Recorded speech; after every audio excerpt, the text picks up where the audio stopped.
haven, preserving the eternal annals of Warhammer. It is said that the stars we see at night are ghosts, their light the last echo of what once burned bright, and so too are the Custodes, golden sentinels carved from genecraft and will, born not merely to fight, but to endure, not for decades, not for centuries, but for an eternity that has begun to crumble under the weight of silence. The throne world no longer shines as it once did. Terra, cradle of mankind, is now a mausoleum of imperial excess and sacred decay. Ash rains down like snow through the shattered spires of the outer hives. Broken vox chants echo from the ecclesiarchy's monolithic cathedra, reciting half-remembered litanies to a god who no longer answers. And atop it all, as unmoved as the stone he is entombed in, the Emperor sits upon the golden throne, neither dead nor alive. The master of mankind, whose will once bound the stars, now feeds only the Astronomicon, his psychic light flickering with every passing decade like the dying breath of a candle trapped in the void. In that fading light, the Custodes endure. 1,000 wars have passed, 10,000 years of blood and fire. Empires have risen and fallen in the time it takes a custodian to draw breath, and yet, in their golden armor, they remain unchanged. Guardians of a god, keepers of a lie. Immortals bound not by oaths, but by regret. Among them stood one whose name the histories have forgotten, though not by accident. He was not their commander, nor the first forged in the gene vaults of the Himalayan mountains, but he was something else, something more dangerous. Thought, doubt, and memory. He was once called Valerian. They speak of him only in hushed tones now, among the older Custodes who have not yet been sent to die in far-off crusades or silenced by the veil of duty. A warrior without equal, Valerian once walked beside the Emperor himself, not in council, but in silent attendance. He had spoken to Malcador in the shadow of the Sigillite's own uncertainty.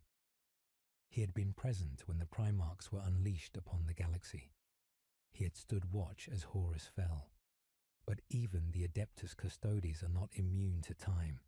Their bodies endure. Their minds do not. Valerian remembered too much.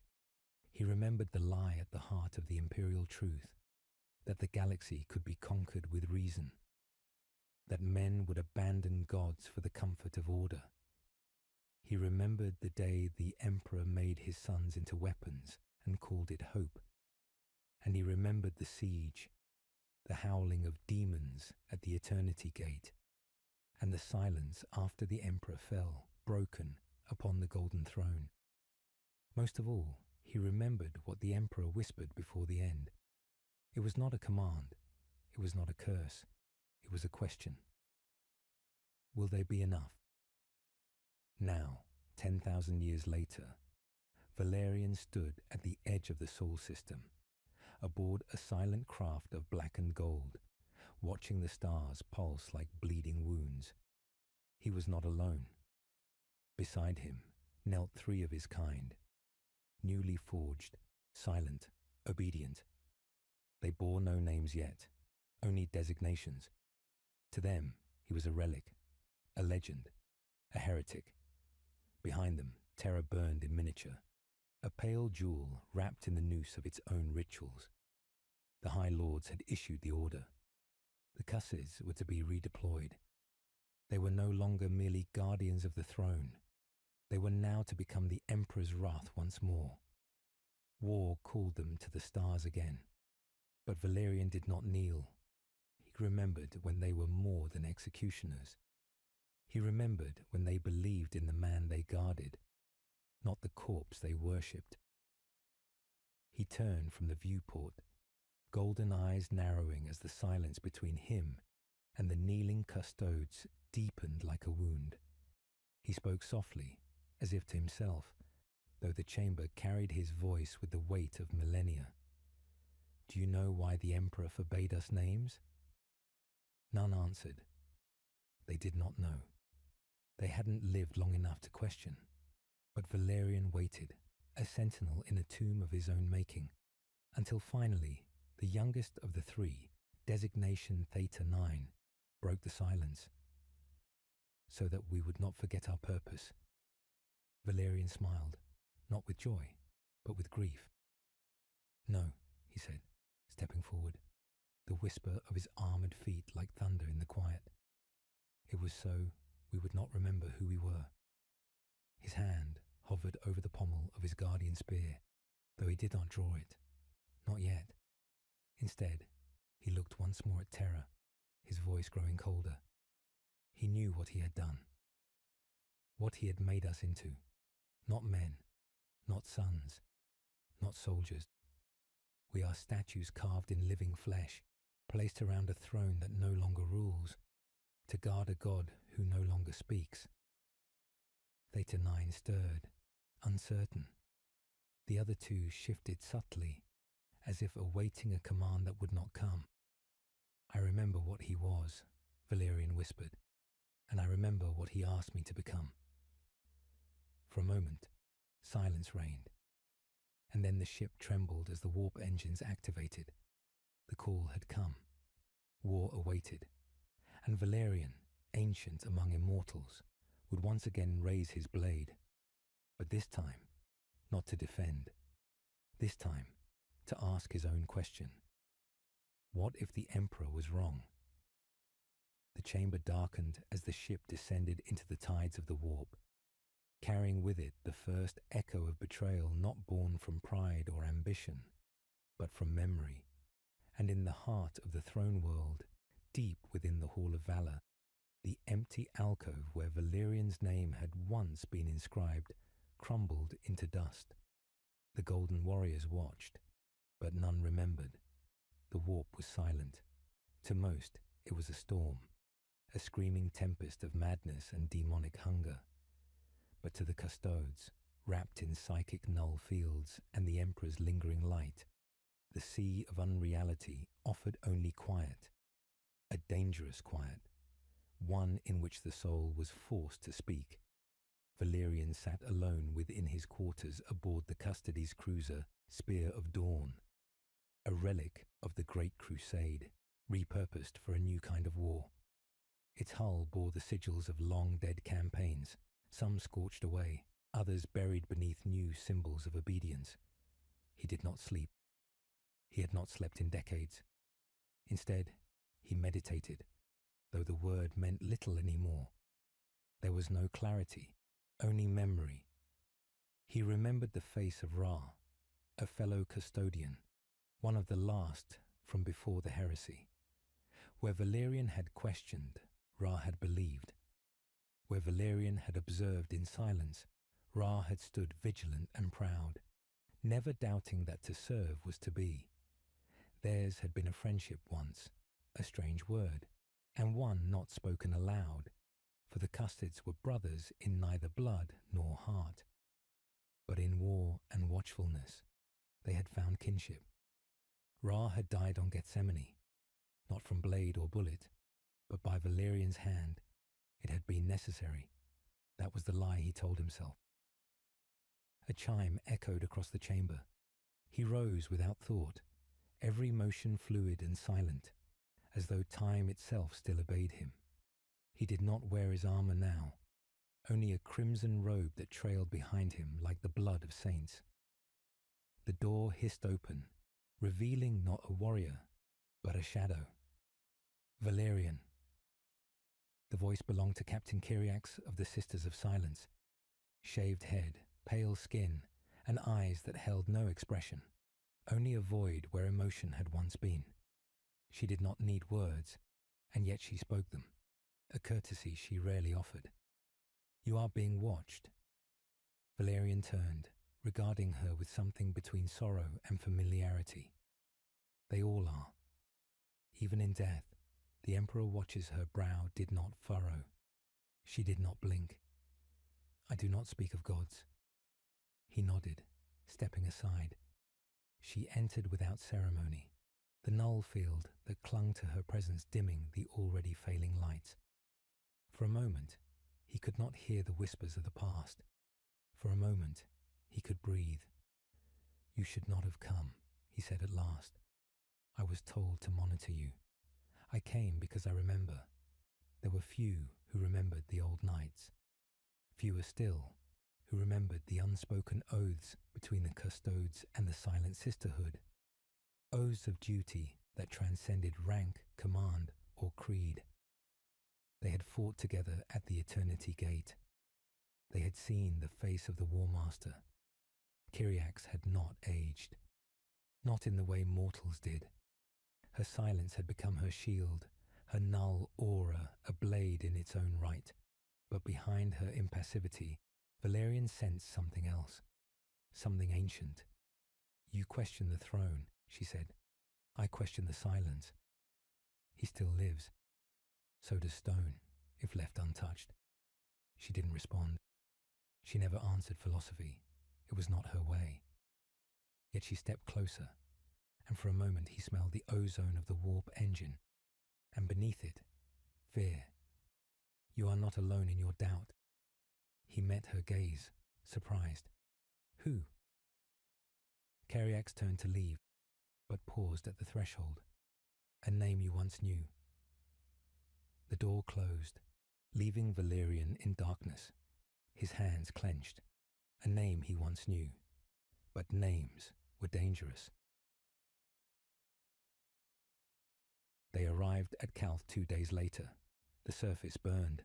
Again, the Ultramarines had rebuilt it after the heresy, turned its ash into marble and declared victory. But now it was aflame once more, overrun by warp anomalies and cult uprisings that defied even Guilliman's resurgence. Valerian stood upon the landing ramp of his Storm Eagle, his armor once again fitted to his form, radiant and ancient, the gold worn thin by centuries of war. He did not look at the fire. He had seen worse. He looked instead at the force assembled before him.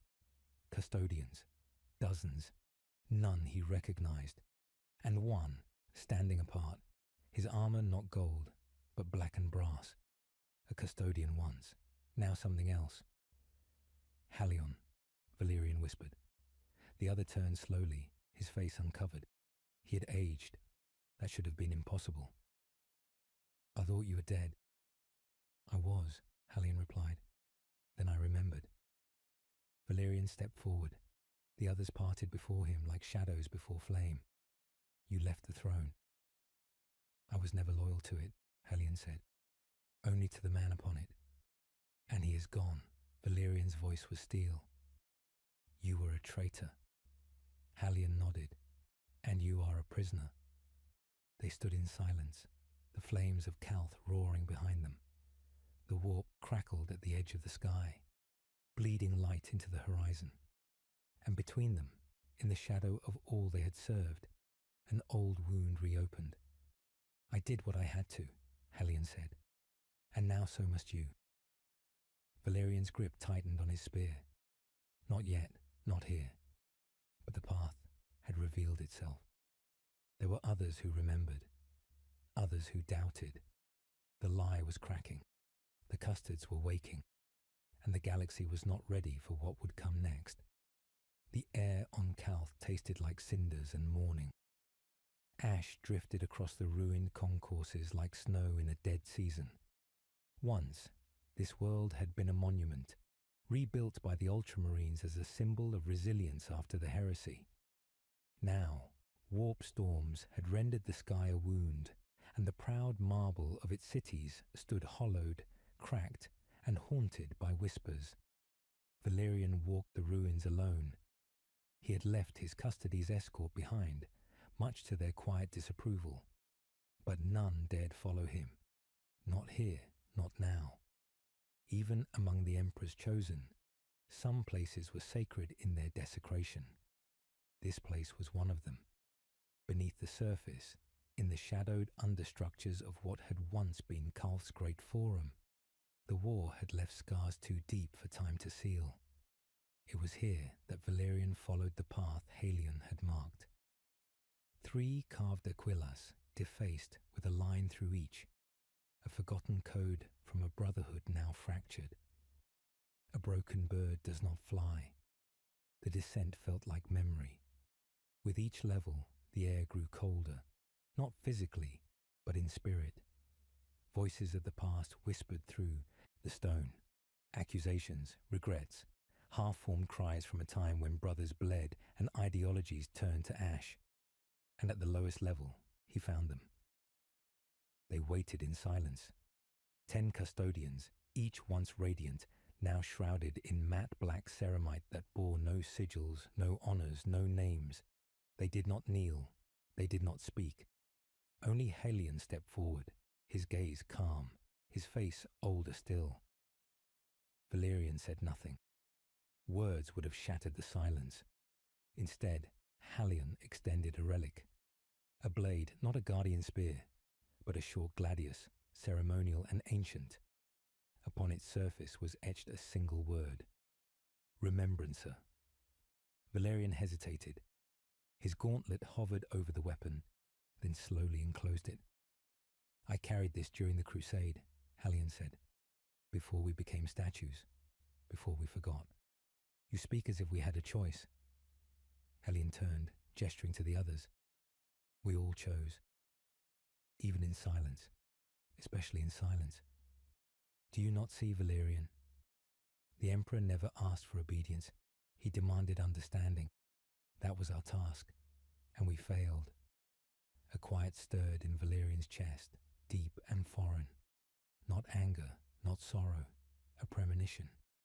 The kind one felt before breaking a sacred oath. I was made to serve. No, Halion whispered. You were made to protect. But tell me, what have you protected? A throne, a memory, or simply a silence so vast it swallowed you whole? A weight fell across Valerian's shoulders. He tried to stand tall beneath it, but it pressed deeper, carving through his armor like guilt through the soul. You speak of rebellion. I speak of truth. A pause. Do you remember the Adeptus Aegis? The name cracked through Valerian's mind like thunder. The Aegis had been a splinter cadre of Custodes, long thought purged, guardians who, during the Great Scouring, had questioned the Emperor's true fate. They were erased, buried beneath silence and fire. They were heretics, Valerian said flatly. They were custodians like us. But they saw the truth, that the Emperor's body endures, but his soul has withdrawn. The throne holds nothing but a dying echo. A long silence stretched between them. Valerian turned the gladius over in his hand. Its edge was dull now, worn by time, blood, and memory. I have killed for that throne. So have I, Halion said, but now I kill because of it. That night, beneath a moonless sky, Valerian sat alone in the ruins of a cathedral that once bore the sigils of Robert Guilliman. Its stained glass lay in shards, its altar broken in two. There was a holiness in its emptiness, an echo of something sacred that no longer dwelled there. He looked up into the stars, but they did not answer. Kyriax found him there. You met them, she said. He nodded. They are dangerous. So are we. She did not respond. Instead, she knelt, her face as impassive as ever. The Inquisition has begun to inquire about your movements. I assumed as much. They fear what you might become. Valerian looked at her then, truly looked. She was not ageless, not truly. There were lines now at the edge of her eyes. Her silence, though absolute, had begun to fray. And what do you fear? Kyriax was silent for a long time. Then, that I already chose. He didn't ask what she meant. He knew. She had chosen him. Long ago, in the firestorms of Terra, beneath the breaking sky. She had chosen to stand beside him, even as the Imperium turned from truth to stagnation. A slow, ancient wind moved through the broken cathedral. Dust lifted into the air like the ghosts of prayers unanswered. "I can no longer pretend," Valerian whispered, "that the Emperor is who we believed, that this Imperium is salvation. I see now we were not guardians. We were tomb wardens," Kyriax rose. "And what now?" Valerian closed his eyes. "We wake the dead." The Eternity Gate had not closed in 10,000 years. It was not designed to. It was vast beyond comprehension, a monolith of golden adamantium and stasis-locked sigils, taller than cathedrals and older than memory. Its hinges were reinforced with quantum-bound core locks, blessed by the mechanicum and the prayers of 1,000 souls who had long since withered to dust. But now, under the cold scrutiny of the watchers of the vault, it trembled. Inside the Hall of Origins, the Tribune of Seal and Silence stood assembled. They were the old breed of custodians, those who had never left Terra, whose lives had been spent in contemplation, meditation, and stillness. Among them walked a man whose name was not spoken aloud in millennia, Tribune Archil Daon. He was the custodes no one remembered, and everyone feared. Where Valerian was a blade turned outward, Archil was a scalpel turned inward. He was the one who had excised sedition within the ranks, who had cleansed the black cells beneath the imperial palace without leaving a single scream behind. His face was unscarred, his eyes untouched by grief. He had buried thousands of brothers and smiled never. He stood now before a projection of Terra's surface, golden red and quiet, and at the center of it, a flickering glyph burned in sullen amber. Valerian. His path deviates. The words were not spoken aloud. They were thought, transmitted psychically between the assembled custodians in a communion of absolute secrecy. Deviation is not treason. The voice belonged to Alea Seren, mistress of the oaths unspoken. She was older than most human dynasties, and had not moved from her post beneath the throne in centuries. But Archil only turned slightly, his shadow stretching unnaturally long across the polished floor. He communes with the lost. Proof. Whispers. Movements beneath Calth. Kyriax's silence. Enough to warrant observation. For a moment the chamber said, nothing. Not in sound, not in thought. Just the deep drumming presence of the throne above, a pressure in the bones, like gravity obeying a dead god. Finally, Alea nodded. Send the silent vigil. He must not know Archil gave the ghost of a bow. He did not smile.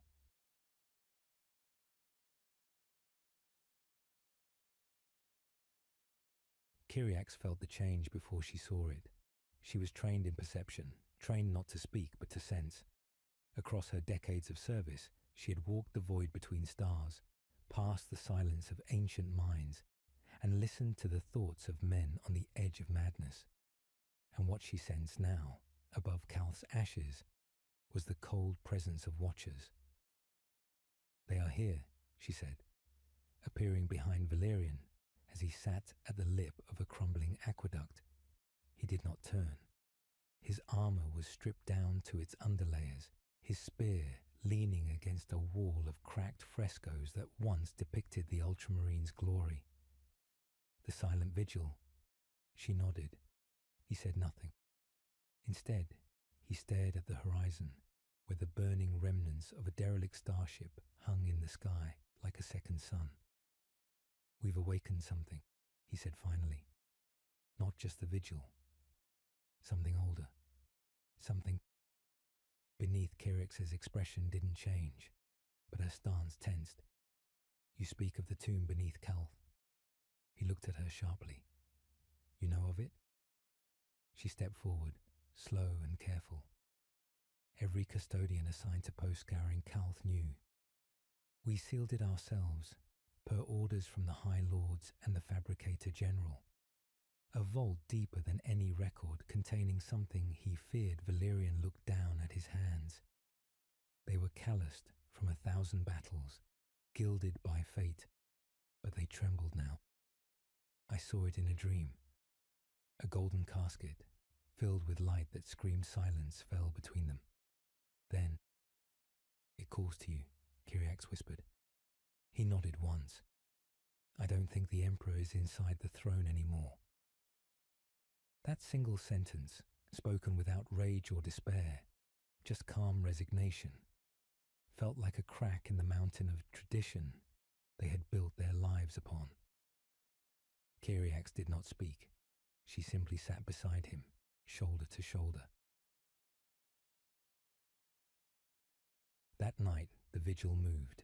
3 of them, garbed in refractive cloaks, stepped through the ash-like shadows. Their minds were blank slates, programmed for loyalty, silence, and purging. Custodians turned against custodians in the name of a static imperium. The first approached Kyriax's position. She struck before he even saw her. Her guardian spear whispered through the night, slicing silently beneath the curve of his helm. A hiss of pressurized blood and light escaped, and the first watcher collapsed into the dust. Valerian stood over the second before it could draw breath. He held the gladius, remembrancer, and plunged it into the space between chestplate and gorget. It wasn't a clean kill. It was personal. The third escaped. Its signal pulsed toward Terra, toward the palace, toward Archaealdeon. When the message reached him, Arkel was already seated before the throne. He did not move. The sigillite servitors translated the signal, and from their broken throats came only 2 words: Valerian rebels. And Archaealdeon smiled, for the first time in 7,000 years. Back on Calth, Kyriax cleaned her blade with solemn grace.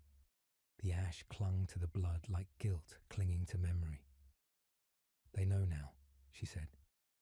Valerian stood atop the ruins, cloak torn, spear in hand. "Yes," he said, "let them come." But even as he said it, he looked once more to the distant vaults beneath Calth's core, and in the silence of his heart, he knew. He had already crossed the threshold.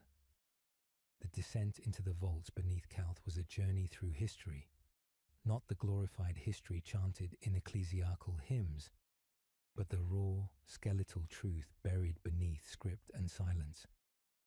Valerian did not wear his full armor now. The war plate of the Custodes had become too heavy, not in weight, but in symbol.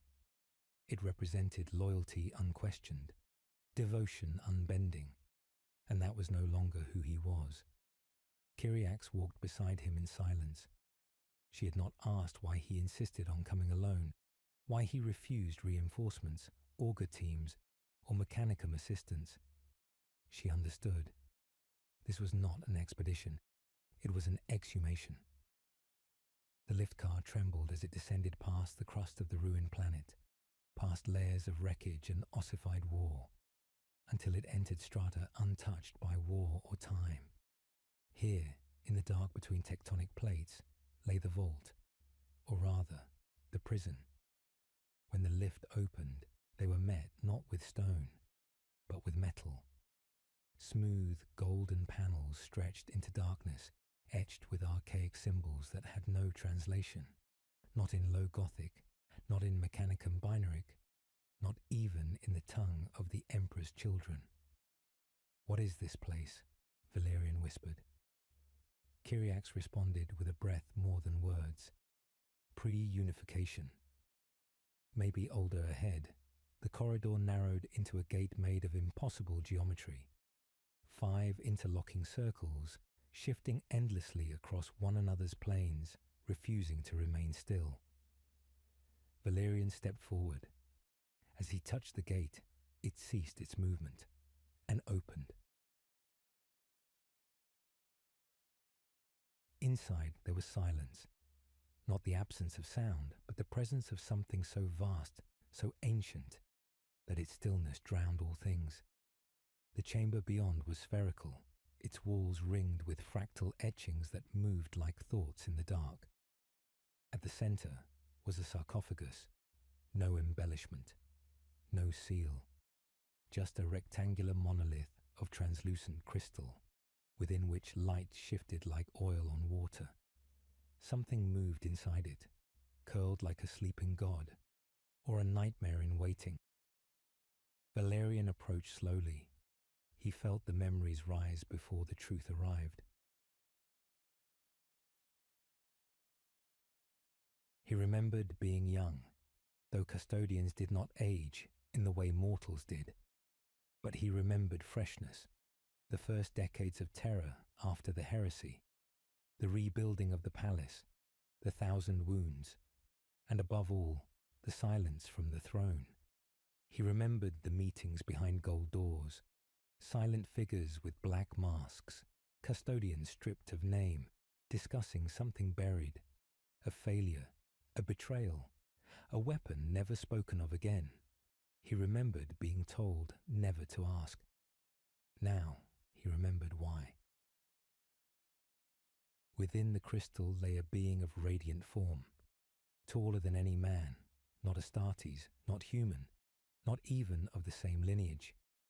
Its face was obscured by a helm with no eye slits, and from its back extended fractured wings of bronze and bone. The light around it pulsed with rhythms that spoke to the soul more than the senses. It was not sleeping. It was waiting. A voice, soft as memory, echoed in Valerian's mind. "You remember me?" He staggered back. "No, this isn't real. I was the first."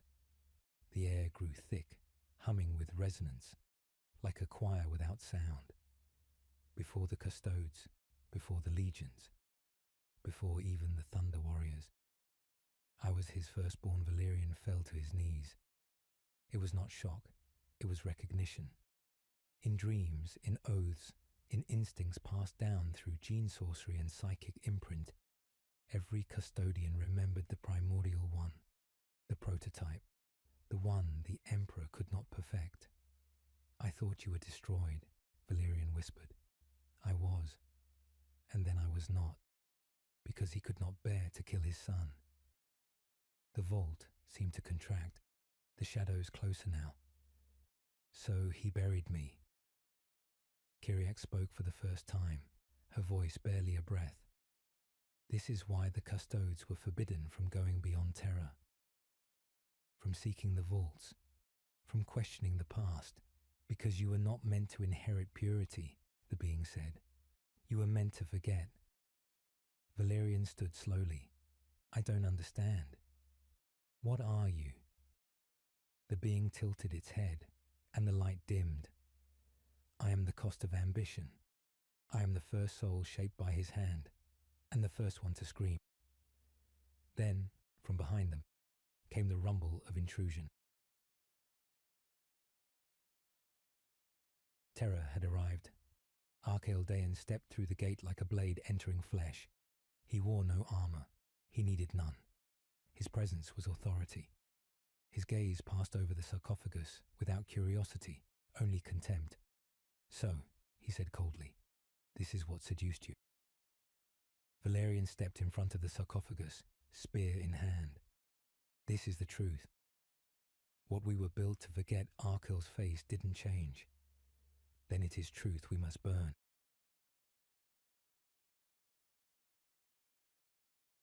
Their clash was silent and terrible, custodian against custodian. Valerian fought with fury, but Archael fought with purpose. He moved not to kill, but to cleanse, with every strike echoing the weight of 10,000 years of order. Kyriax tried to intervene, but was thrown aside like a shadow. Sparks flew across the vault walls, holy relics shattered by war once more. And as their battle raged, the sarcophagus cracked.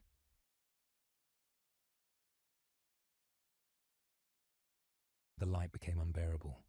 The being inside opened its eyes, and Terra shuddered. Far above, deep within the throne, the Emperor stirred, and for the first time in 10 millennia, a single thought escaped his withered lips. He remembers. The crystal was broken, and from it stepped a figure that should not exist. He moved not like a man, but like an idea taking form, a thought too vast to be contained in flesh, yet bound by it. Wings of bronze and fractured light curled from his back, dragging sparks through the vault air. Where his feet touched the ground, the cymbals in the chamber pulsed, as though in mourning or reverence. Valerian knelt, not in submission, but in despair. His breath came shallow, not from exhaustion, but from understanding. This was no myth, no shadow of old war. This was the Emperor's first, a being before doctrine, before the Codex, before the lie of unity, a custodian prototype cast in rawer forms, less perfect perhaps, more human. And therein, Valerian now understood, was the failure, or the truth. The being looked down at them, not with arrogance, not with contempt, but with grief. "You bear his mark," he said softly, voice echoing like falling stars, "but not his memory." Valerian rose. Who were you?" The figure did not answer with a name. Names were for mortals. But he spoke.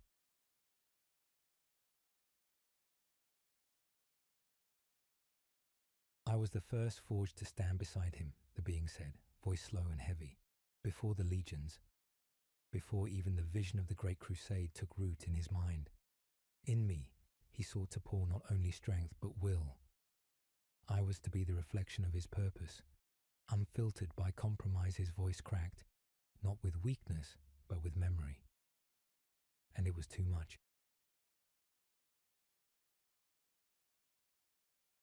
Far above on Terra, in the hall of gilded silence, 10,000 custodes stood in formation.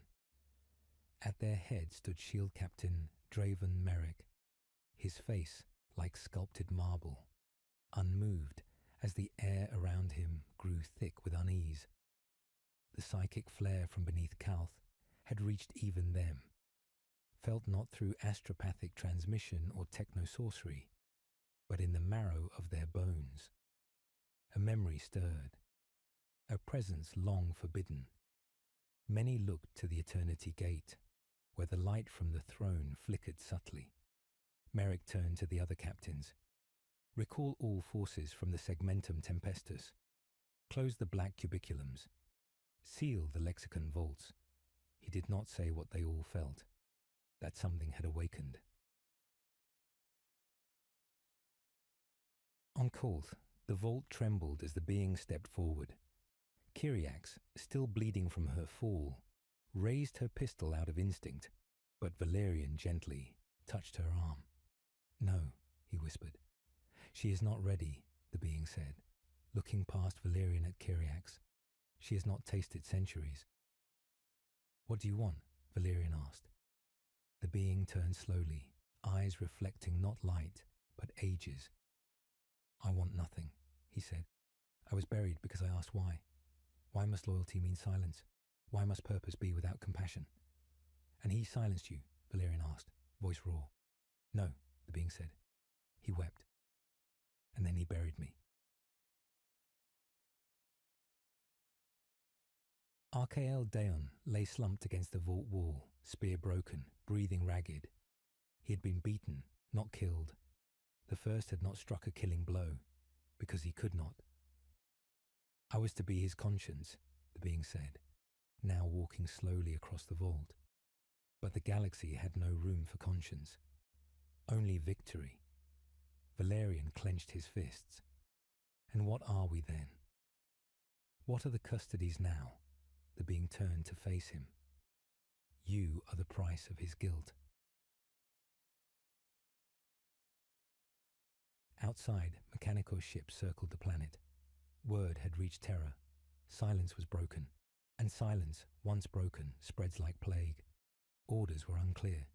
Some custodians were being recalled. Others watched. Rumours began in hushed vox lines. The Emperor's first had returned. A forbidden weapon had awoken. Valerian had turned. Loyalty was no longer certain, and where loyalty trembles, civil war whispers. The next day, Valerian sent a single encoded transmission to the vaults of Nyx, the custodian stronghold in the southern pole of Luna, a place known only to a few. To those who remember, the message read, "Come." He signed it not with rank, but with a single word, Orison, an ancient code, unused for 10,000 years, known only to the earliest of the custodes, those who remembered the age before doctrine, before bureaucracy, before chains. And on Terra, in the deepest catacombs of the throne palace, a jailer stirred. She had not moved in 9 millennia, not since she sealed the Orison Codex herself. Her name was forgotten, but her oath remained. She stood now and spoke to the darkness. The first has returned. And the shadows answered, "We must choose." They came in silence, through hidden warp tunnels known only to those whose lives stretch back to the forging of the custodes. No light, no heraldry, no proclamation of allegiance, only gold, tarnished by time and darker in tone than the gleaming warriors that paraded before the High Lords. These custodians bore no sigils, no names, just memories. They arrived at Nyx, the vaults of Nyx, a fortress beneath Luna's southern pole, buried so deep in bedrock and stasis fields that even orbital sensors saw only cold stone. It had not been opened in over 8 millennia, not since the end of the War of Wills, not since the first silence. And now it stirred. Valerian stood alone before the gate. He had not slept, could not. The echo of the first custodian's voice still thrummed in his thoughts, like ancient scripture chiseled into the walls of his mind. "I was made to feel," the first had said. And now Valerian did. Doubt, grief, hope. He had thought himself immune to such weaknesses. Now he knew they were not weakness at all, but truth, long buried. The gates opened with a sound like groaning stone, and 23 custodians stepped into the lightless atrium. Their armor was ancient, more so than his. He recognized some faces, or rather the shadows of them.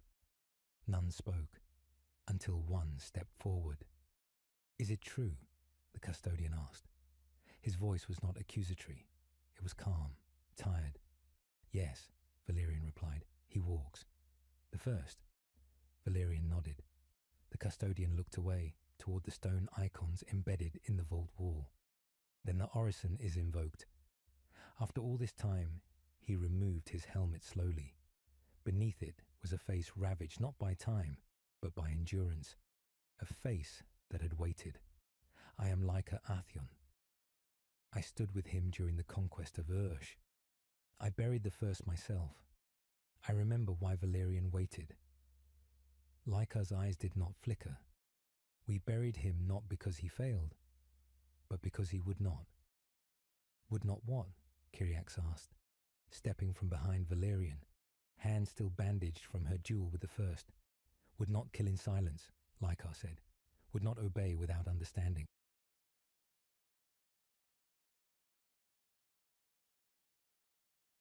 Across the Sol system, the Custodes began to fracture.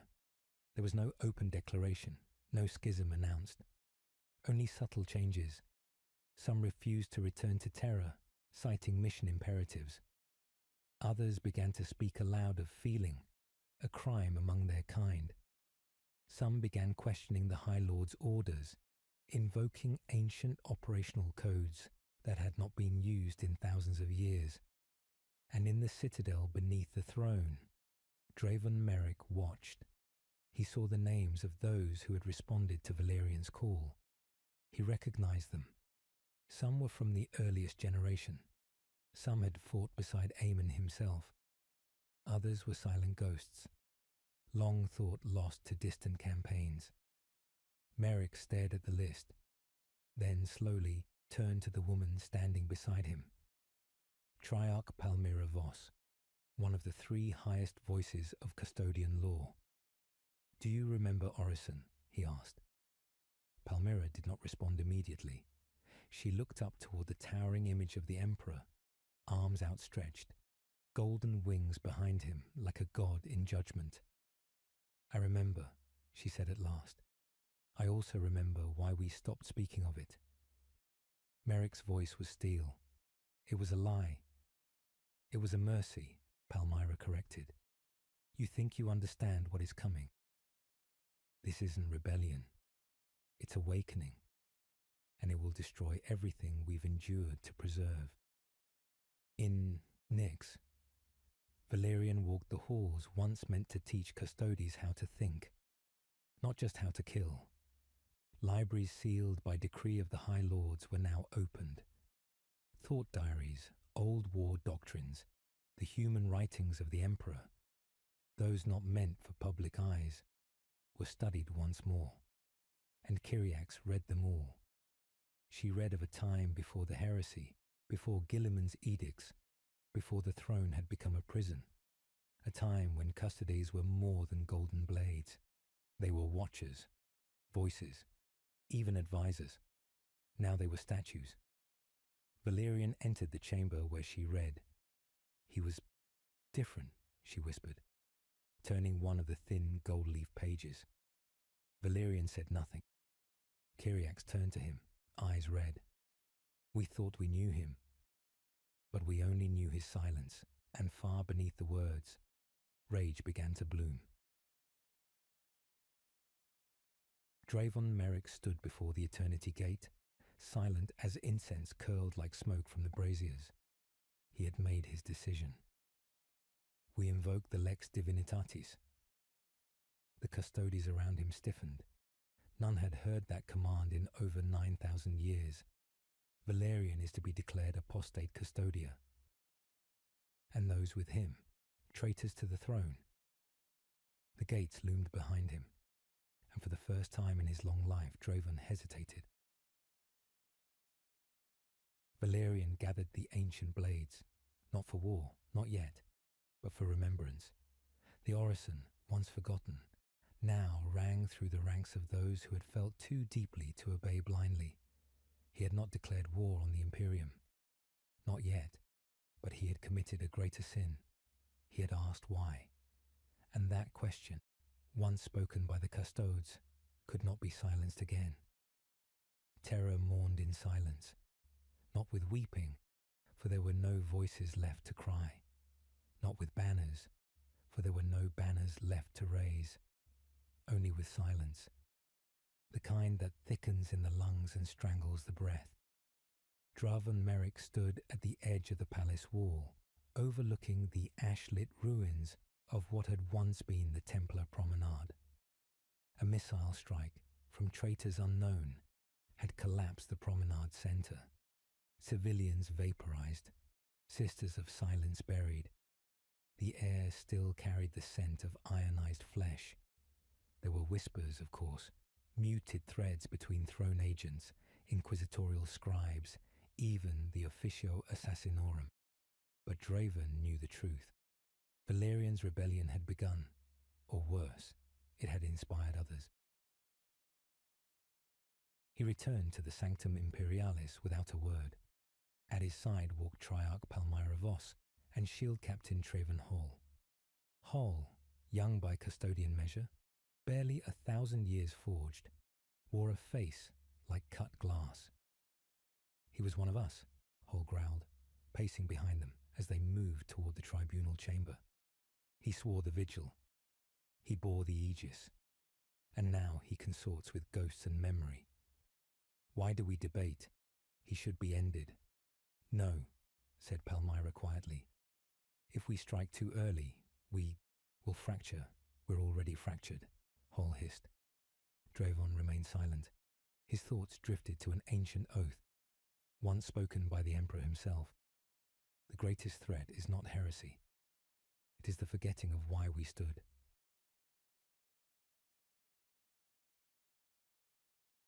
In the tribunal chamber, carved into the bones of the palace itself, Dravon stared at a series of hololithic displays, each marked with the sigil of a custodian now missing, some dead, some in hiding, some, most worryingly, silent.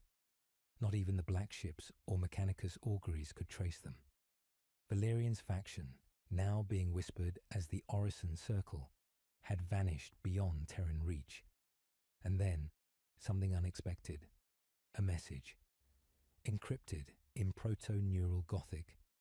Buried in the noospheric substrata of the throne's own cortex walls. Not from Valerian, from Kyriax. To Merrick Draven, Arch-Captain of the Ninth Blade, Steward of the Gate. You taught me once that silence was not absence. That even in the stillness of the throne there is will, memory, judgment. Then hear this judgment. The silence we serve is not peace. It is fear. The Emperor does not speak, not because he will not, but because he cannot. And you know it. We are not protectors. We are jailers. The first tried to free us from this cycle. You buried him for it. We have unearthed him. Come. Not with blades, but with truth, before all light fails. Draven read the message 3 times. Not for comprehension, for feeling. There was rage there, yes, but more than that. Pain. A pain he recognized. One he had buried under centuries of doctrine and ritual.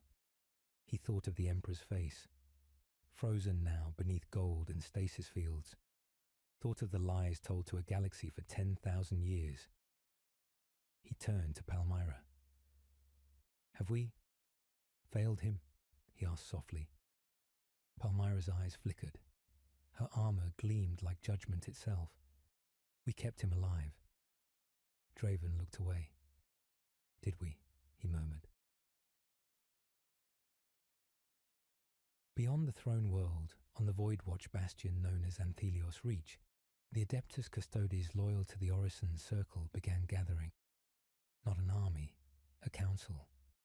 Among them were the Forgotten Ones, those sent to garrison posts on the edge of Nihilus, those 2 long stationed in black ships, those who had walked the stars and seen what the Imperium had become. One by one, they returned, each with a memory, each with a reason. And in the shadow of Anthelios, Valerian addressed them. I do not seek war, he said. But if war comes, it will not be between brothers and traitors. It will be between those who remember and those who cannot bear to. He looked to Kyriax. She said nothing. She did not need to. The ghosts of the past had already gathered.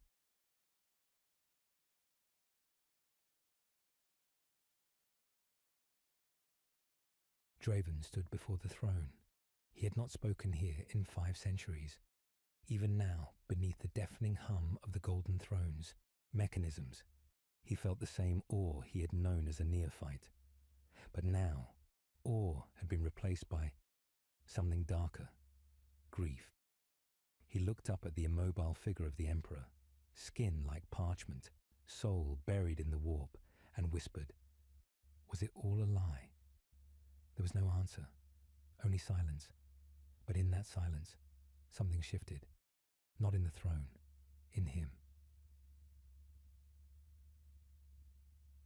In a hidden archive beneath the Librarium Occultus, Draven Merrick unsealed a vault that had not been touched since the days of the heresy.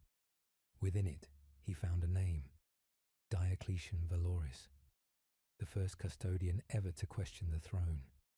And beside his name, the words, erased by order of the High Lords. Draven staggered back. The veil was lifting, and when a custodian sees the truth, he cannot unsee it. It began on Luna, not with thunder or fire, but with absence. An orbital relay went silent, then a listening post, then the vault of echoes, a black site buried beneath Luna's basalt crust, long hidden from even the Inquisition, breached without violence, only silence.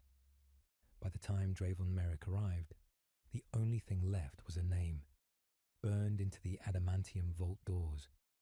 Valoris, the name of the first forgotten, the name the throne had erased, and beside it, the sigil of the Orison Circle, a broken sun, ringed in chains.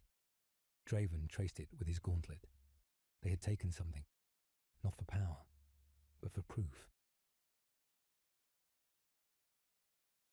Beneath Terra, the throne's mechanisms groaned like old gods waking. Dravon stood in silent audience with Malcador's echo, a shattered fragment of the sigillite's mind, preserved in a mechanicum lattice deep within the archivum null. It was said to speak only to those burdened with unbearable questions, and Dravon carried many.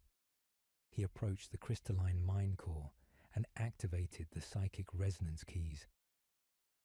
The echo shuddered to life. A voice, faint and slow, like memory drowning in time. The lie endures because it must. But lies hunger, Merrick. They consume even those who speak them. Dravon clenched his fists. They've taken the voice unspoken. The echo flickered. Then the silence is ending. The voice unspoken was no myth. Even among the Custodes, it was whispered only in the shadows between vows. A relic older than the scouring, said to be a data cipher, warp sealed and locked behind a cascade of psycho-oculum codes, containing the last unsilenced words of the Emperor, spoken not to Gilliman, not to Dawn, but to his custodians, words that had been buried, hidden, forgotten, for their protection. And now Valerian had it.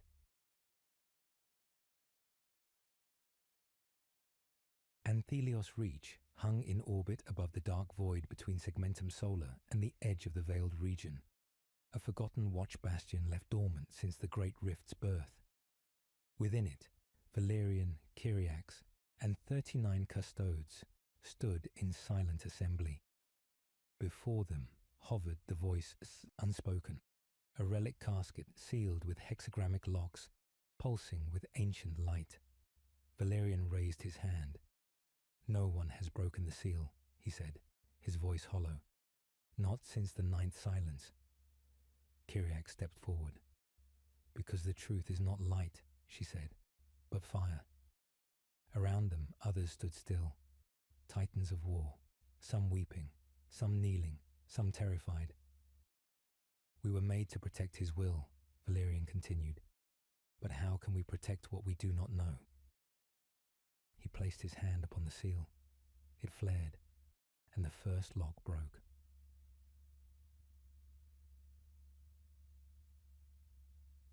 Dravon watched the stars drift past from the observation deck of the Verdict Eternal, a Custodes strike cruiser now moving at sub-warp to avoid detection. The Imperial orders were clear. Engage and recover the relic. Eliminate all dissenters. But his heart was not. Palmyra Voss stood beside him, expression unreadable. "They believe the voice will unmake us," she said. He turned. "Will it?" "I don't know," she answered. "But we have been unmade since the day he stopped speaking." There was silence. Then, "If they open it," she said, "and the words are his, will you still raise your blade against them?" Dravon didn't answer, because the answer had changed. Back on Anthelios, as the final lock began to disengage, Valerian faltered. His hand trembled. For all his defiance, for all his conviction, the final step felt wrong. Kyriax saw it. "You fear truth," she said quietly. "I fear what it will do to us," Valerian replied. Kyriax stepped forward. "Then let me carry it." But before either could move further, the chamber darkened, and a voice filled the air. Not from the relic, from within the walls. "Stand down, traitors." Dozens of Custodes shimmered into presence, Dravon at their head, spear raised, golden cape flowing like an oath given shape. He had come, not with vengeance, but with judgment. The standoff held for 12 minutes. In a galaxy where wars last millennia, 12 minutes of silence between brothers felt longer than the age of stars. "No one has to die," Dravon said, voice low. Valerian's gaze didn't waver. "But something must change. We protect the Imperium, Trevenhall shouted from behind Draven. Not break it. We are the Imperium, Kyriak snapped back, and we've let it rot from within. Draven raised a hand to both sides, then stepped forward, toward the relic, toward the voice unspoken. Valerian tensed. Kyriak's blade dropped slightly, and then Draven knelt, not in surrender, but in faith. If we were made for his will, he said softly, then let us hear it. He looked up at Valerian. Together.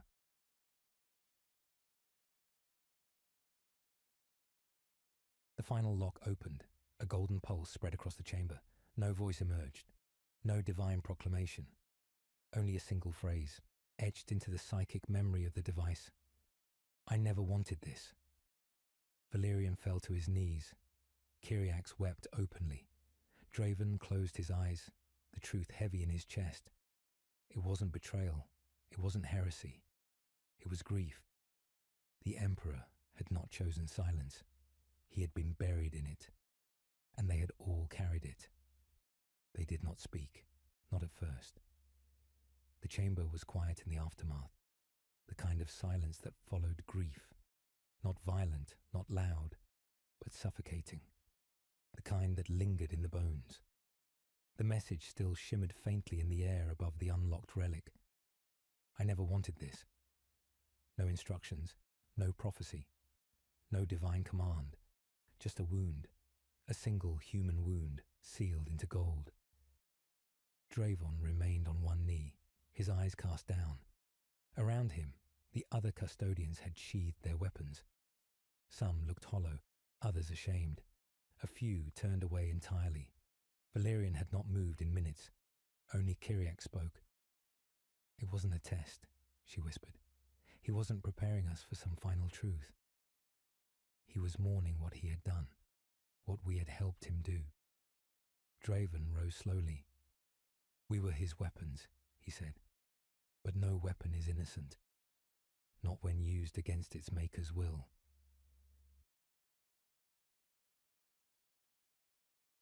News of the artifact's opening spread not through transmissions, but through resonance. Psychic shockwaves carried across the skein of encoded custodian thought linkages. Old battle bonds sparked with flashes of doubt. Ancient loyalties strained like aging steel. On Terra, the Chancellery Obscura burned every report that reached its voxhalls. But even silence cannot contain fracture. A custodian does not waver. A custodian does not question. A custodian remembers. And now, they remembered too much. The schism began quietly. First, detachment orders were disobeyed. Then patrol routes shifted without approval. Finally, entire units ceased reporting in, claiming reassignment that no command authority had issued. The phrase whispered beneath helms and golden masks was not rebellion. It was reclamation. They called themselves the Aureate Remnants, not a rebellion, a recovery. Their aim was not to destroy the Imperium, but to remind it of the Emperor's true voice, before it was entombed in bureaucracy and sanctified by lies. Valerian led them. Kyriak became their archivist. They did not raise banners. They raised memories. Draven returned to Terra, relic in hand. He was met not by the High Lords, but by Caspar Danel, Lord Commander Militant of the Imperium's Shadow Legions. Danel did not speak for the ecclesiarchy. He spoke for the silence between the cracks. You were supposed to destroy it, Danel said, his tone like ice sheathed in gold. You were given authorization. I chose fidelity over obedience, Draven replied. To what? Danel asked, stepping close. The words of a dying man. A moment of regret. That wasn't a command, custodian. It was a confession. Draven said nothing. Because that was the point. It had never been about orders. It had been about the burden of those who must carry them.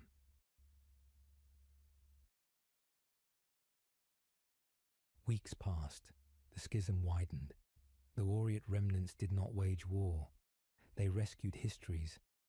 They liberated archives, accessed black vaults hidden even from the Inquisition, and recovered pre-heresy data crystals locked behind reality seals. They carried with them whispers of the Emperor's private councils, visions discarded from the imperial truth, fragments of a more human god. Draven read them in secret. He sat beneath the throne itself, within the dome of angels, where the Custodes once wept for the Emperor after his internment. He read the words aloud, softly, so that perhaps, somewhere in the deep of his mind, the Emperor might hear. I never wanted this. The truth was not heresy. The silencing of it was. Others did not agree. Draven Hall, once Draven's comrade, now his mirror, rallied a faction within the Custodes called the Veiled Vigil. He claimed the words were planted, a Xenos trick, a psi simulacrum seeded by the great enemy. Doubt is corruption, Hall proclaimed, and the remnants have been infected. He was not wrong, but he was not right either. Doubt was a kind of infection, and all of them were now carriers, even the loyal, especially them. The conflict broke out not in battlefields, but in memories. On the bastion of Iramis, 2 squads of custodians stood still for 13 hours, weapons drawn, neither side willing to strike. The standoff ended when they all dropped their blades and walked into exile together. On Cassia Lanthi, 3 custodians burned a pre-heresy archive before the remnants could reach it. When asked why, they said, "Because memory is more dangerous than war." And on Holy Terra, within the inner vaults of the Eternity Gate, a custodian named Ethan sealed himself inside the original design chamber of the Legio Custodes and transmitted a single message to the throne. "We were your voice. We forgot how to listen." Then he activated the chamber's incinerators and became ash.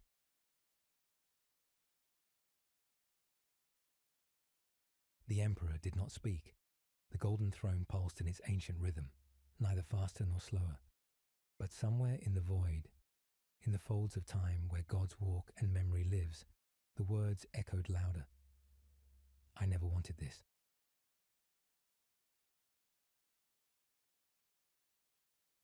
In the final scene of the chapter, Draven stands alone in the Hall of Lies, a secret chamber beneath the Imperial Palace, where censored documents were once discarded into null space. He holds a single piece of parchment, handwritten, centuries old. It is not signed, but the writing is unmistakable. "If I fail, they will make me into a god. But I am not. I am a man who chose the burden no one else would. And I fear what they will do in my name. Draven burns it. Not in defiance, but in mourning." It began, as endings so often do, with fire. Not the fire of bolters or orbital bombardments, but a colder flame. One kindled by fear, bureaucratic fear, sanctified and sealed behind gold-trimmed robes and incense smoke. The kind of fire that burns quietly through institutions, not cities. The High Lords convened. The Inquisition emerged from shadow. The ecclesiarchy, ever watchful, prepared its sermons, not of hope, but of purging. They spoke not of the remnants. They named them the apostate shield, and they declared them anathema imperialis.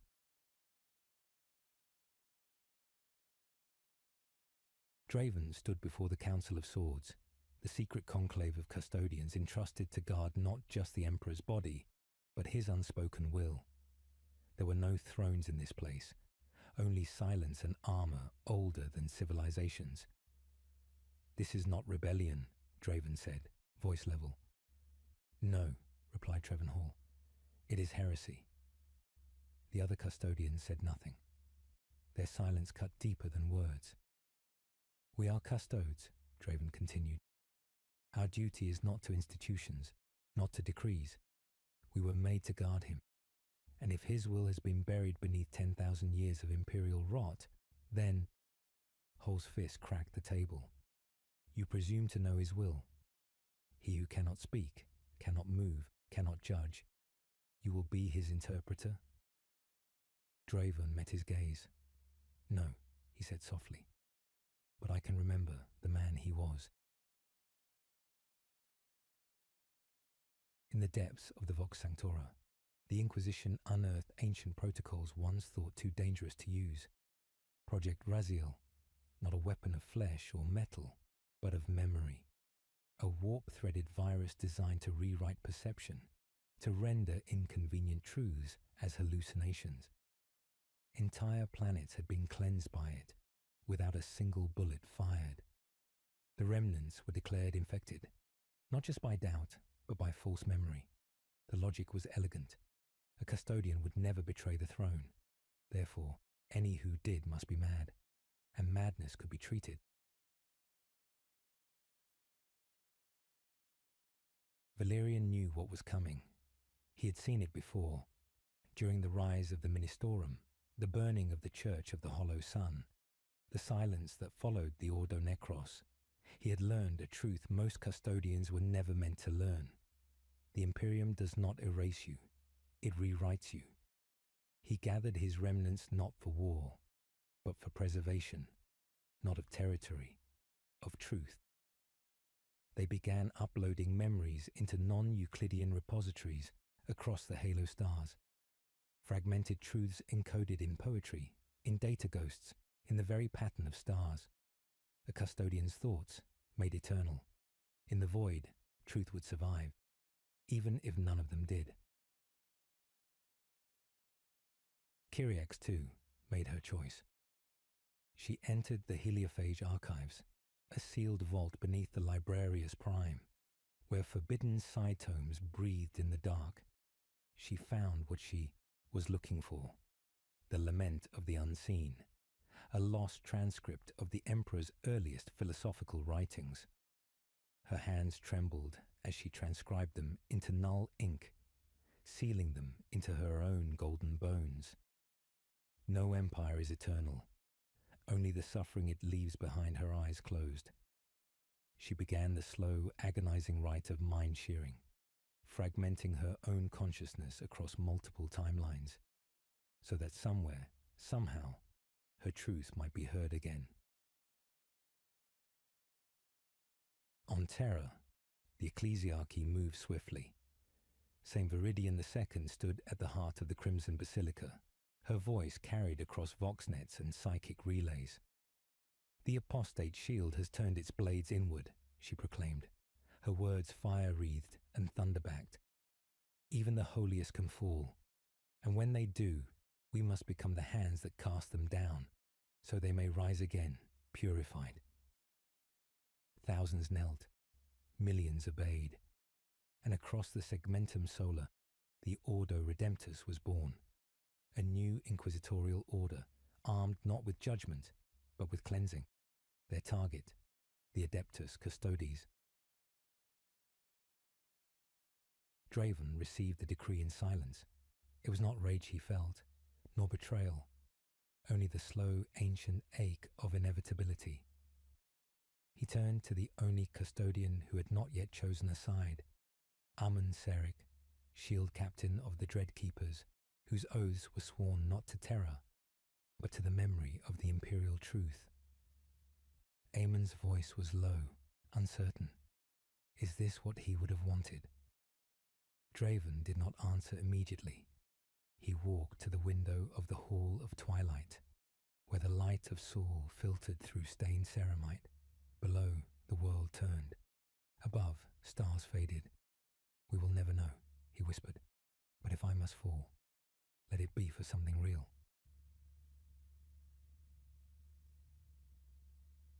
The final scene of the chapter opens on a forgotten battlefield, Cythera Silex, a dead moon in the Ghoul stars, where pre-custodian prototypes were once forged in secret. A single custodian, gold-dulled and armor cracked, drags a stasis coffin toward an abandoned relay beacon. Inside the coffin, a child, not a weapon. A memory echo, a custodian soul reincarnated through forbidden gene code, preserving fragments of knowledge thought lost. The custodian's voice breaks as he activates the beacon. Let them think we're traitors. Let them bury us in ash. But let someone remember we once stood for truth. He smiles, bitter and tired. And if truth is a heresy, then so be it. Transmission ends. The war did not begin with thunder. It began with silence. Total, suffocating silence, as if the galaxy itself was holding its breath. No horns of battle, no rallying cry, just the slow, methodical hum of dropships descending from Terra, painted in bone white and crimson. The sigil of the Order Redemptus emblazoned upon their hulls, a burning sword driven through the sigil of the Aquila. And below, waiting for them in the broken hallowed halls of Aletheia Monastery, stood those once thought incorruptible, the remnants, golden giants, their armour dulled by memory, their eyes hollowed by guilt and resolve. No banners, no litanies, no triumph, only war between brothers. Draven did not give the order to fire, nor did he command retreat. He simply stood there, silent, solemn, at the edge of a shattered reliquary, his guardian spear laid at his feet. Let them come, he thought. Let Terra see what it demands we become. The Inquisitor leading the purge was young, for her kind, Marlies Saneth, clad in robes laced with gold scripture and relic-wrought armour. She radiated righteousness like a disease. These abominations have rewritten themselves, she said into her vox. They have abandoned the throne's light. She raised her hand. The order given. From orbit, precision strikes fell. Not explosives, but psycho-retroactive erasers. A weaponized heresy sanctioned for this one moment, designed to unravel the custodian's mind from within, forcing them to relive every moment of doubt, every fracture of loyalty, until they unraveled. Valerian took the first blast. He stood in the open, defiantly still, as the psychic virus tore through his mind like wildfire through parchment. Memories, failures, faces of mortals he had let die. The Emperor's voice, once trusted, now cast into question. He fell to one knee, not in defeat, but in memory. And when he rose, spear in hand, eyes blazing, he was no longer fighting for the Imperium. He was fighting for the idea that truth must survive. Elsewhere, in the Arc Sanctum of Luna, Kyriax faced another kind of war. Not with weapons, but with thought. A delegation of Sisters of Silence had been dispatched to bring her in, for decontamination. Yet she welcomed them, not with hostility, but with a simple request. Listen. The sisters could not speak, but they could hear.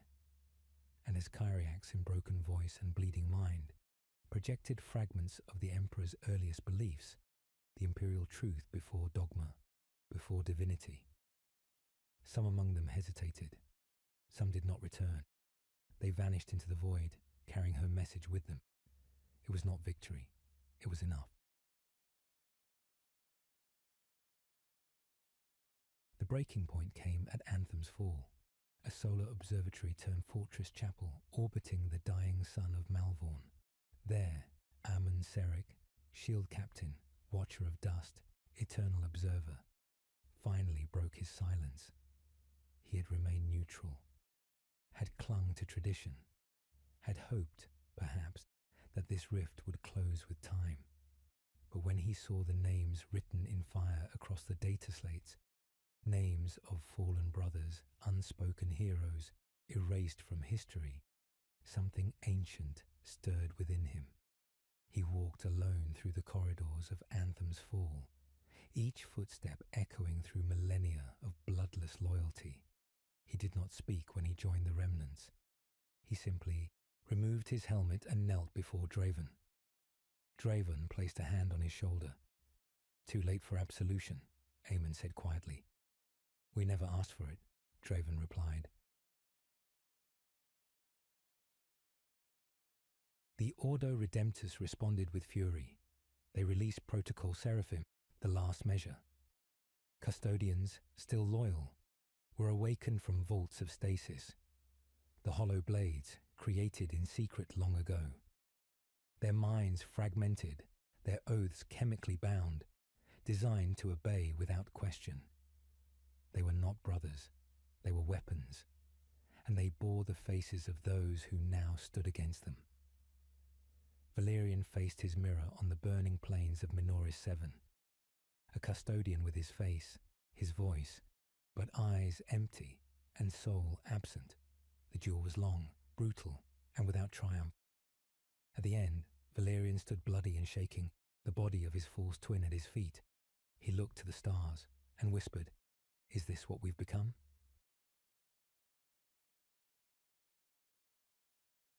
In the end, it was not strategy that doomed the remnants. It was time. The warp screamed louder now. Reality bent and trembled. The galaxy groaned under the weight of 10,000 years of contradictions. One by one, the remnants fell. Some in battle, some by memory. Some chose the void. Others chose silence. Draven did not flee. He remained in the ruins of the Eclipse Codex, where the first oath of the Custodes had once been etched in stone. The oath they had all forgotten. He recorded one final message, not to Terra, but to the future. To any who would one day ask, how did the Golden Giants fall? And the answer would be there. We did not fall. We were pushed. And we chose to fall with our eyes open above Terra. The skies bled. And in the Hall of Heroes, statues were quietly removed, not destroyed, just erased. No record, no name, no story, just empty plinths where golden giants had once stood. And in the deepest vaults of the Inquisition, one last file remained, encrypted, forgotten, unsigned. Its title, Custodes, the Heresy of Memory. The cradle of mankind, Holy Terra, had not known silence since the old night. Yet on that final eve, beneath skies choked in auroras of ash and warp light, the world grew still. The void around the throne world burned with fleet movements, coded transmissions, and last prayers. But at the heart of it, where the God Emperor once walked among mortals, there was only quiet. Draven stood at the threshold of the Eternity Gate, alone, the last of the remnants. His armor, once burnished auramite, now bore scars like a history carved into flesh. The spear he held was no longer a weapon of pageantry, but a relic caked in ash and sorrow. He had buried too many brothers, and yet still he stood, unbowed, unbroken, and unbearably aware. Behind him, the bridge he crossed was gone, destroyed by his own hand, sealing the path to the inner sanctum. Before him lay the final choice. He did not expect a voice to greet him there. "You've returned," came the words from the gloom, low and solemn. A voice like old stone and memory. Armen Seric stepped forth, his armor still pristine, still custodian gold, but his face, that was different now. The centuries had etched regret into his brow. The lines around his eyes spoke of pain, not from war, but from watching. Draven said nothing. There was no need. Words had always failed between them. "You came here to end it," Aemon said. Draven nodded. "They will call you traitor." "They already do." A long silence. Then Aemon asked, "Will you raise your weapon against me, brother?" "No," Draven whispered. "Only if you stop me." Aemon looked to the gate, to the gleaming monolith of iron and gold. Beyond it, the Emperor's throne, silent, eternal, unblinking. "Do you think he still sees?" Aemon asked, not with certainty, but longing. Draven turned his eyes to the same place. "I think he sees everything. And I think he weeps." It was enough. Aemon stepped aside. No challenge, no battle. A surrender far deeper than blade or fire. and Draven passed through. Inside the sanctum, all time felt warped, not the touch of the warp, but something more ancient. Reality bent around the throne, a pit of silence where even light seemed hesitant to linger. Draven's footsteps echoed like thunder, every step a chapter in a history no longer permitted to exist. He passed through marble halls lined with golden statues, effigies of brothers long forgotten, statues with names once proud, now worn smooth by centuries of willful amnesia.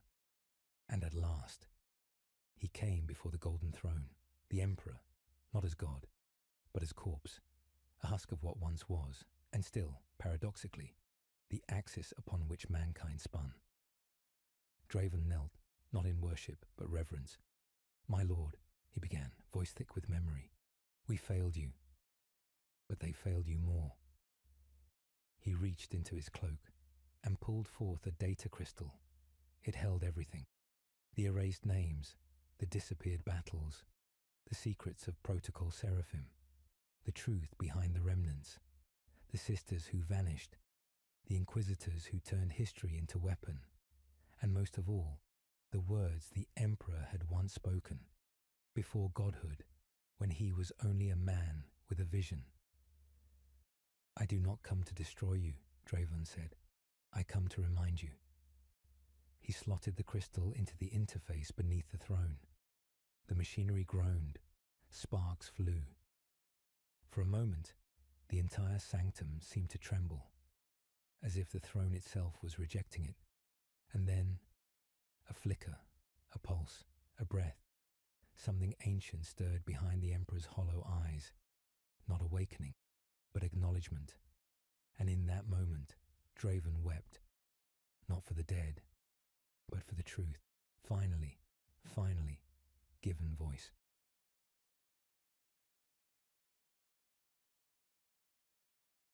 The cost was immediate. The throne convulsed. The Astronomicon dimmed. Psychic scream rippled across the warp, felt by every navigator and astropath across the Imperium. The Emperor did not speak, but something shifted. Records began to rewrite themselves. Across distant vaults and data looms, locked files opened. Statues returned to their pedestals, and the memory of the remnants, those forgotten sons, was no longer forbidden. But the Inquisition was not blind. Marlis Saneth arrived at the sanctum within the hour. Draven awaited her. He was not armed. "Do it," he said. "End this." But Marlis did not raise her weapon. She stared at the crystal, still glowing, still pulsing with truth, and for the first time in her life, she hesitated. "What have you done?" she asked. Draven smiled faintly. I reminded him of who he was. Above Terra, the storm broke. Warp tides shifted. The galaxy groaned as if in new birth. The Custodes who remained loyal found themselves changed, not in body, but in conscience. They began to ask questions, dangerous questions. And the High Lords grew nervous. For truth is a fire. It does not warm, it burns. As the chapter closes, Draven did not die. Not then, but he was never seen again. Some say he vanished into the webway. Others say he was absorbed into the throne itself, a soul too bright to extinguish, too dangerous to release. But among the Adeptus Custodes, there is now a new tradition. No longer do they chant only of loyalty and obedience. They speak, in quiet tones, of remembrance. And in the Hall of Echoes, beneath the Shadow Vault, a new inscription was etched in gold. We are not just watchers of the throne. We are keepers of the truth.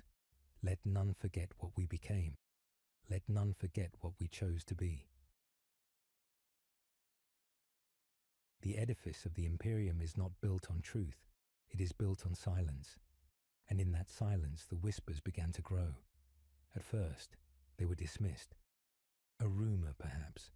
A distortion in the Nuspheric archives. a rogue custodian defecting into the black ships. But then came the dreams, rippling through astropaths and psychers, bearing the same impossible vision. A man standing before the throne, weeping, and in his hands a flame. It was not a dream, it was a memory, and it spread. Across forge worlds, hive arcologies, and fortress monasteries the flame caught.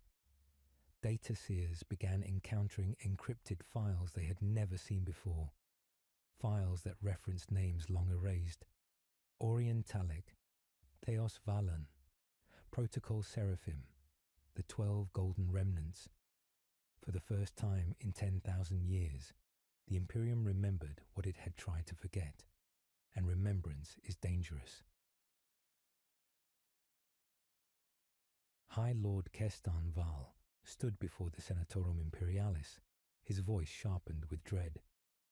The data intrusions have reached Segmentum Pacificus.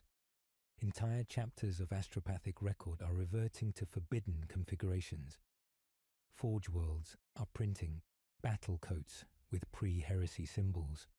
The Ordo Redactus can't keep up. It's psychic contamination, spat Cardinal Halveth. A mimetic weapon.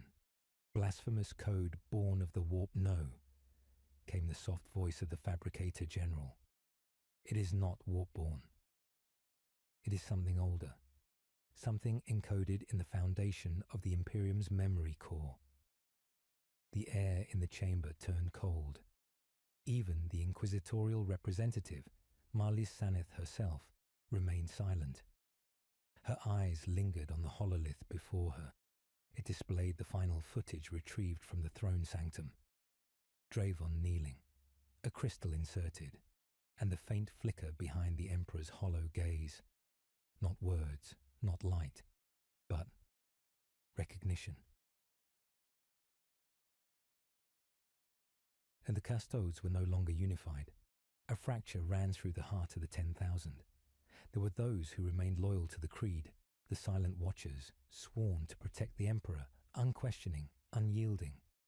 But others began to shift, quietly at first, subtly. Custodians who once never spoke now asked questions of the Archivum Obscura. They visited the Hall of Echoes more often. They stood longer before the statue of Draven. Some began to call themselves by an ancient name, the 11th Circle. It was not rebellion, not yet, but it was something more dangerous. Doubt. Armand Seric stood at the edge of the Soul Gate, gazing into the stars. Behind him, the Terran void fleets made war preparations. Titans awoke on Luna, the Scoli Astra militarized beneath the Golden Eagles. But none of it mattered to him now. He remembered Draven's final words. He sees everything. And I think he weeps Amun could no longer bring himself to kneel before the throne. Not because he believed less, but because he understood more. They had not guarded a god. They had imprisoned a man. And in that prison, they had lost themselves.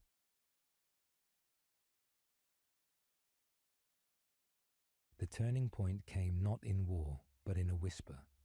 On the forge world of Silvax Quintus, an Adeptus Mechanicus technosavant decrypted a file that had been corrupted since the Great Scouring. It contained a single line of audio, believed to be the Emperor's voice before the Ascension. When truth becomes a threat to power, it is power that must be questioned. Within 23 hours the priest was dead, but not before transmitting the line across 500 worlds. Within a month, half of Segmentum Tempestus was under information lockdown. Within a year, the 11th Circle openly marched within the halls of the Imperial Palace, silent, unarmed, but visible. A protest of presence, a reminder of memory. They did not speak. They did not fight. They simply stood. Custodians, golden giants who once were faceless instruments of obedience, now reclaimed their identities. Some began to wear fragments of old banners. Others spoke ancient names in passing, those forbidden by the Ordo Redactus. It was not civil war, but it was civil awareness.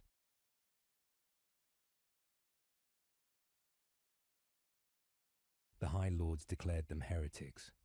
Marley Saneth refused to give the order to purge them. She simply said, "We can kill them, but we cannot unwrite them again." And then she vanished. Her final report was never submitted. Some say she went into the vaults of Reth, seeking the lost books of Malkador. Others say she walked into the warp rift of the Calyx expanse, seeking a truth beyond the veil. Others whisper she found Draven, or perhaps he found her. In the webway, the lights flicker still. Beyond the reach of time and death, remnants of the old custodes continue their vigil, not for a god, but for a dream of mankind free from the chains of myth, of a golden figure who walked among mortals not as a deity, but as a father. Some say the Emperor stirs, not awakening, but remembering. And when the Astronomicon flickers now, it pulses, a rhythm, a heartbeat. The Imperium still stands, but it is no longer unshaken. The custodes are divided, the throne no longer silent, and deep within the mind of mankind, something stirs that has not stirred since the age of unification. Hope. But hope is not always gentle.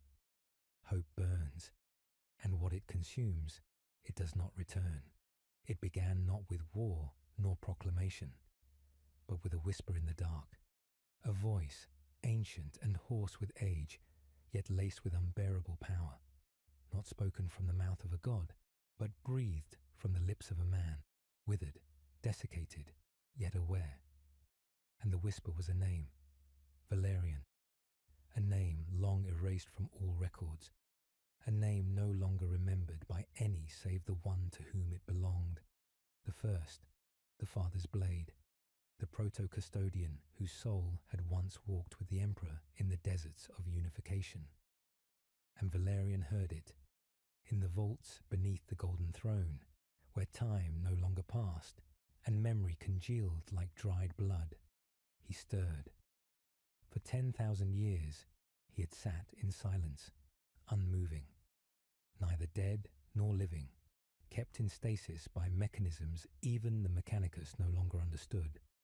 Locked behind 33 biometric seals, his name struck from record. Now they broke, one by one, not by code, but by consent. High Lord Kestan Val watched in horror from the outer chamber as the vault doors opened.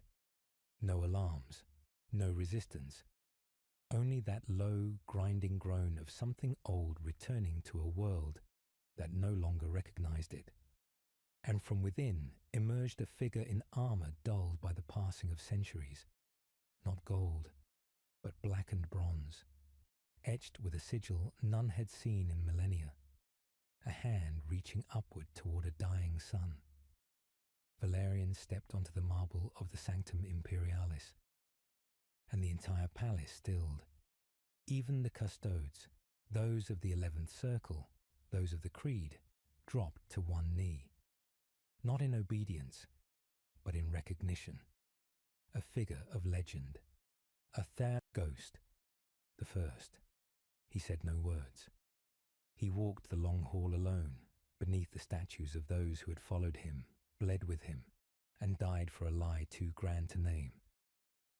At the end of the Hall of Echoes, the throne sat, silent, burning with psychic fire, the Emperor's body impassive, his soul caught between life and extinction, a god in stasis.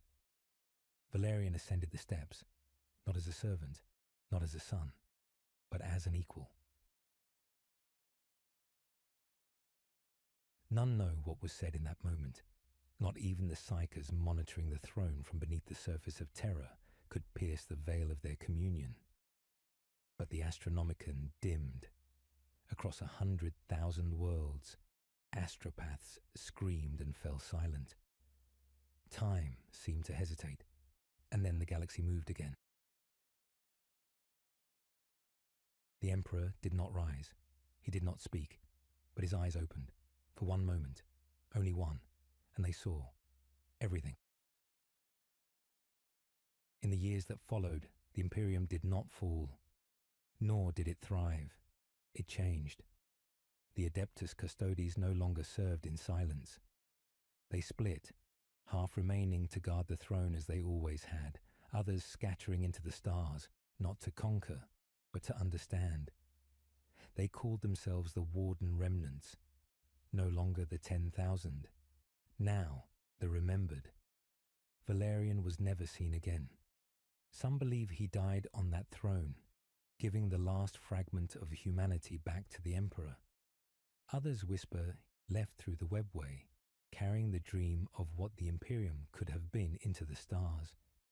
And the Emperor, he did not die, but he no longer dreamed. The 11th Circle disbanded, their mission complete. They had awakened the truth that the Imperium had been built on the corpse of its own ideals, that the dream of the Emperor had not been apotheosis, but unity, that the Custodes had been made not to serve, but to safeguard the humanity of their master. And in trying to preserve his divinity, they had betrayed his vision. This truth could not unmake 10,000 years of war and faith, but it could begin something else. Reflection, doubt, and for the first time since the Horus Heresy, change. In the end, the galaxy burned as it always had. Tyranids devoured systems. The Eye of Terra wept new warp storms. The Xenos races grew bolder. The Imperium waged its endless wars. But something fundamental had shifted. The fire was no longer blind. Within the shadows of distant stars, golden figures now walked not as enforcers of silence, but as guardians of remembrance. They carried not just blades, but stories. They told the truth to those willing to hear, of the Emperor's tears, of the forgotten names, of the price of immortality. They no longer called themselves custodians. They called themselves witnesses. And on Terra, beneath the still burning throne, a single candle remains lit. Always. No one knows who lights it. No one dares snuff it out. Upon it, a single phrase is inscribed in Low Gothic. We stood too long in silence.